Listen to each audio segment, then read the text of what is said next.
Okay. మీరు అప్పటికి ఒంటరిగా ఉండేవాళ్ళ? మీ హస్బెండ్ గారు ఉండేవాళ్ళని విన్నాను. లేదు, పాలిటిక్స్కి వచ్చిన తర్వాత కొద్ది రోజుల తర్వాత ఏవి డిస్టర్బెన్సెస్ వల్ల నేను కొంచెం ఒంటరిగా ఉండడం జరిగింది. ఓకే. ఈయన గురించి ఒంటరిగా ఉండడం స్టార్ట్ చేశారు లేకపోతే లేదు, ఆవిడ వలన నేను నా ఫ్యామిలీకి దూరమే ఒంటరిగా ఉండటం జరిగింది. ఓకే. మీ ఎక్స్ హస్బెండ్తో ఏం ప్రాబ్లమ్స్ ఏం లేవా మీకు? ప్రాబ్లమ్స్ అంటూ పెద్దగా లేవు, కానీ డిస్టర్బెన్సెస్ అంటూ ఉన్నాయి. అంటే తను ఎప్పుడు ఫారెన్లోనే ఉంటారు, తను ఎప్పుడు ఇండియాకి రావడానికి ఇష్టపడేవారు కాదు. నాకు ఫారెన్కి వెళ్ళడం ఇష్టం లేదు, నాకు ఎప్పుడు ఇండియాలో ఉండటం ఇష్టం. సో మేము ఎంత రిక్వెస్ట్ చేసినా వచ్చేవాళ్ళు కాదు. ఫ్యామిలీకి ప్రిఫరెన్స్ కంటే తను ఎక్కువ మనీకి ప్రిఫరెన్స్ ఇచ్చేవాళ్ళు. మేము చాలాసార్లు అడిగాం, ఇలా నాకు లోన్లీగా ఉండడం ఇష్టం లేదు, మీరు వచ్చి ఫ్యామిలీతోనే ఉండండి అని. తను ఒప్పుకునే వాళ్ళు కాదు. సో అలా మా మధ్యన డిస్టర్బెన్సెస్ పెరిగాయి. వాని వల్ల ఇంకొంచెం పెరిగి ఇంక సెపరేట్ అవుదామని నిర్ణయించుకున్నాం. ఓకే. మీ ఇద్దరు కలవడానికి రీజన్ ఎవరు, అసలు ముఖ్య కారణం ఎవరు? అంటే మీ ఇద్దరు పరిస్థితులు ప్రభావాలు అవసరం. పరిస్థితులు ప్రేమ కాదా? ప్రేమ కూడా పరిస్థితుల వల్ల మేము కలిసిన తర్వాత మా మధ్యలో ప్రేమ మొదలైంది. ఓకే. ఆ ప్రేమ కోస్తా ఎక్కువైంది. పలాసలో నేను ఉండేటప్పుడు ఎలా పోతే నాకెందుకు, నా కుటుంబ రాజకీయాల్లో తీసుకెళ్లి నన్ను స్పాయిల్ చేశారు, నా క్యారెక్టర్ అసాసినేషన్ చేశారని వాళ్ళ ఇంట్లో తను ఉండిపోవచ్చు, లేకపోతే తను నిర్ణయం తీసుకోవచ్చు. ఇంకా నన్ను పాపం ఒంటరిని చేస్తారు, ఆయన వెళ్ళి పలాసలో ఉన్నాడు, ఎలా భోజనం చేస్తున్నాడు, ఎక్కడికి వెళ్తున్నాడు, ఆయన కార్లు ఏంటి, ఆయన మనుషులు ఏంటి, ఆయన ఎక్కడ ఉండాలి, ఇవన్నీ చూడవలసిన అవసరం తనకేంటి? ఏంటి అవసరం? నాకేమైనా ఆస్తులు ఉన్నాయా, అంతస్తులు ఉన్నాయా, లేకపోతే పవర్ ఉందా, లేకపోతే ఏముందని చెయ్యాలి.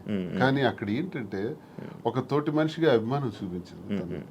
నేను ఇబ్బందుల్లో ఉండేటప్పుడు నా కోసం ఇంత బాధ్యత వహించినటువంటి అమ్మాయిగా, తను నష్టపోతూ నా కోసం నిలబడినటువంటి అమ్మాయిగా నాకు కూడా ఒక ఏ ప్రేమనైతే కోల్పోయినాను జీవితంలో, ఆ ప్రేమ నేను ఆమె దగ్గర పొందాను. సో ఇది నేను అనుకుంటాను గత జన్మ సుకృతం.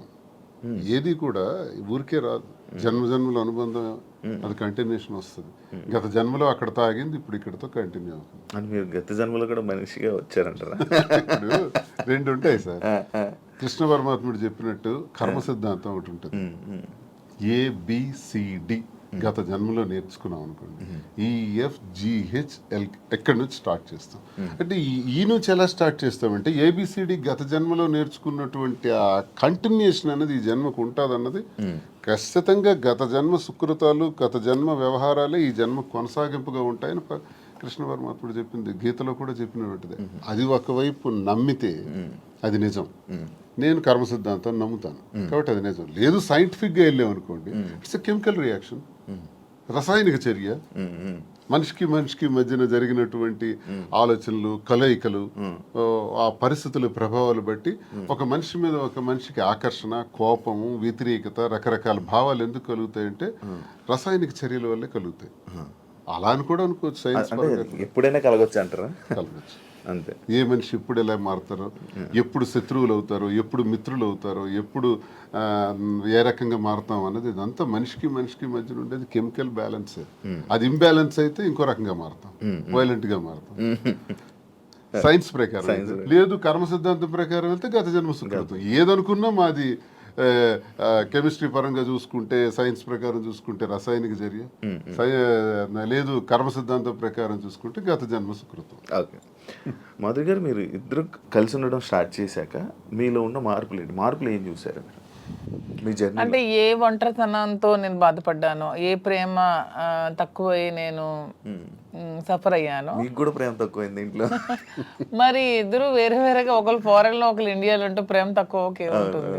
వైఫ్ అండ్ హస్బెండ్ అంటే దగ్గరగా ఉంటాయి కదా బాండ్ అనేది. అంటే లాంగ్ డిస్టెన్స్ లవ్ స్టోరీస్ అని ఇప్పుడు రీసెంట్ గా బాగా నాకు అలాంటివి నచ్చవు. కొంతమంది ఒక్కొక్క స్టోరీస్ నచ్చుతారు, మీకు లాంగ్ డిస్టెన్స్ స్టోరీస్ నచ్చవు. స్టోరీ లేదు. నాకు మాత్రం నా పక్కనే హస్బెండ్ ఉండాలనే ఫీలింగ్ తో ఉన్న అమ్మాయి నేనైతే మొదటి నుంచి ఉన్నాను. సో నాకు ఏ రోజైతే నేను శ్రీనివాస్ గారితో నా లైఫ్ స్టార్ట్ చేశానో, నా జర్నీ, అప్పటి నుంచి నాకు హ్యాపీనెస్ కానీ, మీరు అన్నట్టు నా ఒంటరితనం పోయి నాకు అంటూ ఒక తోడు దొరికింది, హ్యాపీగా ఉన్నాను.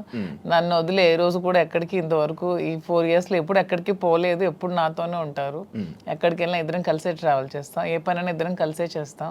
ఈవెన్ ఎలక్షన్ క్యాంపెయిన్ కానీ ఎక్కడికి వెళ్ళాలని అన్ని ఇద్దరం కలిసే చేస్తాం. నాకు చాలా హ్యాపీగా ఉంది. నేను కోరుకున్న జీవితం నాకు దొరికినట్టు అనిపిస్తుంది. మీ ఇద్దరి మధ్యన హ్యాపీగా ఉండొచ్చు, కానీ సొసైటీ కానీ లేకపోతే మిమ్మల్ని నమ్మి ఓట్లు వేయడానికి కానీ, లేకపోతే ఎవరైతే జనాలు ఉన్నారో వాళ్ళ మాటలను మీరు పట్టించుకుంటారా?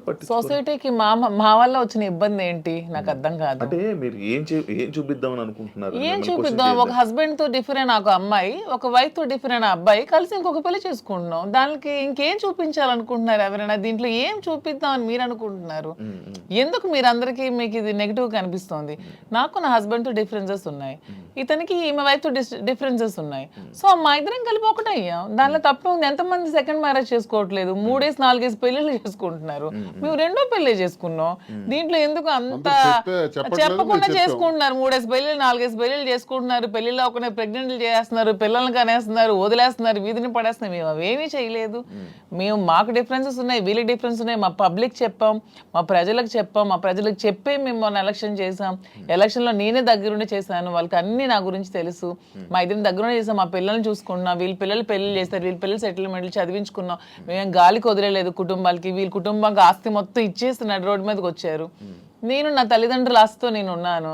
నేను హస్బెండ్ నుంచి ఇంతవరకు నేను 1 రూపాయి కూడా నేను తీసుకోలేదు ఇంతవరకు. నేను నా పిల్లలు కానీ నాకు కానీ నా పేరెంట్స్ నాకు ఏమైతే నాకు ఆస్తి నాకు వచ్చిందో ఆ యాన్సిస్ట్రల్ ప్రాపర్టీస్ మాత్రమే నేను నాకుతో పెట్టుకున్నాను.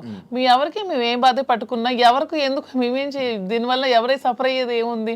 తిరిగి పైగా మా కార్యకర్తలు, మా ప్రజలు మీరు వచ్చి మైక్ పెట్టండి, చాలా చాలా హ్యాపీగా ఉన్నారు. ఎందుకంటే శ్రీనివాస్ గారి ఇంటికి వెళ్ళినప్పుడు ఏదైతే వాళ్ళకి లోటు ఉండేదో, అంటే వాణి సరిగ్గా చూసుకునేది కాదు, ఈవెన్ మంచినీళ్ళు కూడా ఇచ్చేది కాదు. హస్బెండ్కే చూడదు ఆమె, ప్రజలకి ఏం చూస్తుంది? ఇప్పుడు అదేమీ లేదు. నేను ప్రతి ఒక్క కార్యకర్తకి బాగా చూసుకుంటానని వాళ్ళకి నమ్మకం కలిగి నా దగ్గర రావడం స్టార్ట్ చేశారు. నాతో ట్రావెల్ చేస్తున్నారు, నన్ను అభిమానిస్తున్నారు, ఆదరిస్తున్నారు, నన్ను అమ్మలాగా చూసుకుంటున్నారు అందరూ కూడా. ఇప్పుడు 22లో ఈ గొడవ స్టార్ట్ అయింది. 24లో నేను ఎమ్మెల్యే పోటీ చేశాను. నా మీద పోటీ చేసి గెలిచినటువంటి అచ్చెన్నాయుడు రాష్ట్ర తెలుగుదేశం పార్టీ అధ్యక్షుడు ఎన్నికల ముందు ఏం చెప్పాడు? రాష్ట్రంలో హైయెస్ట్ మెజారిటీ నాదే, అబౌట్ 70,000 ఓట్స్ అన్నాడు. నిజానికి కూటమి ప్రభుత్వంలో ఎవడు నామినేషన్ వేసినా 40,000, 50,000, 60,000తో గెలిచారు. మా జిల్లాలోనే 4 ఎమ్మెల్యేలు కొత్తోళ్ళు, మొక్కం తెలియనోళ్ళు కూడా, ధర్మాన ప్రసాద్ లాంటి వ్యక్తి మీద కూడా 3 రోజుల ముందు వచ్చి నామినేషన్ వేసి 54,000 మెజార్టీతో గెలిచాడు. మరి అచ్చెన్నాయుడు ఎంతతో గెలవాలి? కనీసం 70తో గెలవాలి కదా. 30, నా 73,000 ఓట్లు. ఇవన్నీ తెలిసి ప్రజలు నాకెందుకు ఇంకా నైతికంగా బలంగానే ఉంచారు. నైతికంగా అచ్చెన్నాయుడు ఓడిపోయినట్టే. కిందోళ్ళందరికి ఒక్క 15 రోజుల ముందు వచ్చిన వాళ్ళందరికి కూడా 40,000, 50,000 మెజారిటీలు వచ్చి నీకేం 30,000? అంటే ప్రజలే 1,000 వ్యతిరేకించుంటే అచ్చెన్నాయుడికి 70,000 రావాలి కదా. ఇంత వేవ్లో కూడా అచ్చెన్నాయుడు అతి తక్కువ ఓట్ల తేడాతో గెలిచాడు కదా. సో నేను గతసారి ఎంపీకి పోయినా 3,100 తేడా నాది. వాళ్ళకి మాకు ఎప్పుడు వెరీ లెస్ మార్జిన్, 3,000, 3,500. సో ప్రజలు బుద్ధి చెప్పాలంటే ఓట్లతోనే చెప్పేవాళ్ళు కదా. వీడు ఇలాంటి వాడు సంఘ వ్యతిరేకమైన పని చేసాడు, కొట్టండి అనుకుంటే నాకు 20-30,000 ఓట్లకి తగ్గి కుదించేసి ఆయనకు 1,00,000 మెజారిటీ ఇవ్వచ్చు. అది జరగల ఇంత వేవ్లో కూడా. అదే మాకు ప్రజల్లో. అయినా పర్సనల్ లైఫ్ ని ప్రైవేట్ లైఫ్ కి ఏంటి సంబంధం అండి? ఇది మా ఫ్యామిలీస్ మధ్యలో ఉన్న డిస్టర్బెన్సెస్ తో మేము ఒకటే. పర్సనల్ లైఫ్ ప్రైవేట్ రహస్యంగా ఉంటూ అబద్ధాలు ఎవడైతే ఆడతాడో వాడు దొంగ. పర్సనల్ లైఫ్ ను ఓపెన్ గా తెరచిన పుస్తకంలో జనం ముందు చెప్పేస్తే దొంగలు ఎలా అవుతాము? వాస్తవం చెప్పిన వాళ్ళు అవుతాం. ప్రజలే గుర్తించారు, ప్రజలే గౌరవిస్తున్నారు. ఈ రోజు మాకున్న గౌరవం పెరిగింది సమాజంలో. ప్రతి ఒక్కళ్ళు ఎక్కడ చూసినా సార్ ఒక సెల్ఫీ అంటారు. కార్లను ఓవర్టేక్ చేసుకుని స్పీడ్గా వచ్చి ఫోటో కావాలని అడుగుతున్నారు. డాక్టర్స్, ఇంజనీర్లు, పెద్ద పెద్ద ఎంప్లాయీస్, ఉన్నత స్థాయి వాళ్ళు, పోలీస్ ఆఫీసర్స్, పెద్ద పెద్దోళ్ళు కూడా. ఒక పెద్ద ఆఫీసర్ అయితే మొన్న చేయి తీసుకొని గుండె మీదలో పెట్టుకొని పెద్దగా ఊపిరి తీసాడు. ఏం సార్ ఏంటి అంత ఎమోషన్ అవుతున్నారు? ఏంటంటే మీరంటే నాకు ఇష్టం సార్. ఆయన ఏం అర్థం చేసుకున్నారు? పెద్ద ఆఫీసర్, ఇంకా చాలా మంది పేర్లు చెప్పకూడదు. వాళ్ళు ఏం అర్థం చేసుకున్నారు? ప్రతి ఒక్క జీవితంలో కూడా కథ ఉంది. ఆ కథ చాలా మంది చెప్పలేక భరిస్తున్నారు. మేము చెప్తాం. ఇప్పుడు మీరు ఇన్స్పిరేషన్ అంటారు, చాలా మందికి ఇన్స్పిరేషన్. ఆవేశం ఎలా వస్తుంది? వాళ్ళ కళ్ళల్లో ఆర్ద్రత ఎలా వచ్చింది? ఆ సంతోషం ఎలా వచ్చింది? 1,600 ఉన్నటువంటి యూట్యూబ్ మా ఫాలోవర్స్ ఈ రోజు 1,00,000 దాటారు. 1,45,00,000 వ్యూవర్షిప్ ఎలా వచ్చింది? ఇదంతా ఎక్కడి నుంచి వచ్చింది? అభిమానంతో వస్తుంది. అభిమానమా కాంట్రవర్సీ అంటారు? కాంట్రవర్సీ ఎందుకు రావాలంత ఫాలో అప్ ఎందుకు చేయాలి? న్యూస్ కదా, లేటెస్ట్ న్యూస్ కదా, లేటెస్ట్ రెండు ఉంటాయి, రెండు ఉంటాయి, ప్రతి ఒక్కరికి రెండు ఉంటాయండి. ఎవరికైనా సినిమాకి రెండు కోణాలు ఉంటాయి. ఏ మనిషికైనా సరే విమర్శలు ఉంటాయి, పొగడ్తలు ఉంటాయి, రెండు ఉంటాయి. అవన్నీ బ్యాలెన్స్ చేసుకొని వెళ్తేనే జీవితం. రావణుణ్ణి మెచ్చింది ప్రజలే, రాముణ్ణి మెచ్చింది ప్రజలే, రెండు ప్రజలే. మీకు రావణుడు ఇష్టం ఉండొచ్చు, నాకు రావణాసుడు అంటే ఇష్టం. ఎవరి లైఫ్ స్టైల్ వాళ్ళది. నాకు రావణాసుడు హీరో, నేను హీరోగా చూస్తాను. సార్కి రాముడు అంటే హీరో. అది ఎవరి ఇష్టం వాళ్ళది. మీరు ఆయన ఎలా చూస్తున్నారు? రాముడు అనుకుంటున్నారు, రావణాసుడు అనుకుంటారు? నేను డిఎస్ఏ అనుకున్నాను. డిఎస్కి ఒక బ్రాండ్ ఉంది, దువ్వాడ శ్రీనివాస్ అంటే ఒక బ్రాండ్. ఎవరితో కంపేర్ చేయను, ఈ స్పెషల్ అంటే. సార్ మీ బిజినెస్లు అన్నీ వదిలేసారా? వదిలేదు, అన్ని లాగేసుకున్నారు. మేమేం బిజినెస్ వదిలేదు. మైన్స్ నాది 25 years నుంచి మైన్స్ కంపెనీ. ఎప్పుడు మైన్స్ ప్రపంచ స్థాయిలో కూడా ఐకాన్ బ్రౌన్ గ్రానైట్ ఓనర్ గా మంచి పేరు ప్రఖ్యాతులు సంపాదించాం. మైన్స్ లో బాగా పీక్స్ కి వెళ్ళాను. ఈ గవర్నమెంట్స్ లో గవర్నమెంట్ ఉంటే ఒకలాగా, లేకపోతే రిజల్ట్ రోజు ఈవినింగ్ లాగేసుకున్నాను. 4వ తారీఖు ఎన్నికల ఫలితాలు వచ్చాయంటే ఆ సాయంత్రం కల్లా నా మైన్ ఒక్కసారి కొట్టి పంపించేశారు. ఈ రోజు వరకు పర్మిట్స్ ఇవ్వట్లా. 61 కోట్లు లాస్ సడన్ గా గవర్నమెంట్ రావటం వల్ల, కూటమి ప్రభుత్వంలో అచ్చెన్నాయుడు వీళ్ళు టార్గెట్ పెట్టారు. సరే ఇవన్నీ చేస్తుంటారు వాళ్ళు, భరిస్తుంది. శ్రీను గారు అంత మైనింగ్ కంపెనీలు అలాంటి పెద్ద పెద్ద బిజినెస్లు చేసిన మీరు రీసెంట్గా చీరలు బిజినెస్లోకి తీసుకొచ్చేసారని చెప్పి కామెంట్స్ తీసుకొచ్చి కామెంట్స్. దానికి బిజినెస్, సారీస్ బిజినెస్ కాదా? ఏదైనా బిజినెస్ ఏనండి, దానిలో కామెంట్ చేయడానికి ఏముంది? ఇప్పుడు శ్రీనివాస్ గారు ఎప్పుడు మైన్స్ బిజినెస్, తను ఫస్ట్ నుంచి కూడా. పర్లాకిముడిలో వరల్డ్ ఫేమస్ మెటీరియల్ తను అక్కడ ఉంది. పర్లాకిముడిలో తను క్వారీ చేశారు. ఆ క్వారీని కూడా ఇలా లిటిగేషన్స్ పెట్టి కేసులు పెట్టేసి ఇతను ఓడిపోగానే వాళ్ళ పార్టీ రాగానే టీడీపీ హయాంలో క్లోజ్ చేసేసారు. దాన్ని నిలదక్కుని పాపం మళ్ళీ కొత్తగా టెక్కల్లో స్టార్ట్ చేశారు. దాన్ని కూడా మొన్న రిజల్ట్ రోజు ఈవినింగే మొత్తం కూల్ చేశారు. పోర్టులో కాంట్రాక్ట్స్ వర్క్స్ చేశాం మేమిద్దరం, దాన్ని ఆపేశారు. సో ఇంకేం చేయాలి? నాకు ముందు నుంచి కూడా ఈ శారీస్ విషయంలో నాకు ఒక ప్యాషన్ ఉంది. నాకు ఒక ఫ్యాషన్ మీద ఒక ప్యాషన్తో, ఇంట్రెస్ట్తో నాకు ఈ శారీస్ స్టోర్ పెట్టాలని ఎప్పటి నుంచో ఆలోచన ఉంది. దట్టు ఈ శారీస్ బిజినెస్ ఏంటి, పాలిటిక్స్కి సంబంధం లేకుండా ఉండే బిజినెస్, పీపుల్కి మాకు, పబ్లిక్కి మాకు రిలేటెడ్గా ఉండే బిజినెస్ అనేది ఈ శారీస్ బిజినెస్. ఎందుకంటే మేము పబ్లిక్ ఎంత ఫెయిర్గా ఉంటే వాళ్ళు నచ్చితే మా దగ్గరికి వస్తారు, కొనుక్కుంటారు, వెళ్తారు. సో దీనిలో పొలిటికల్ ఇంటర్ఫీరెన్స్ అంటూ ఏమీ ఉండదు.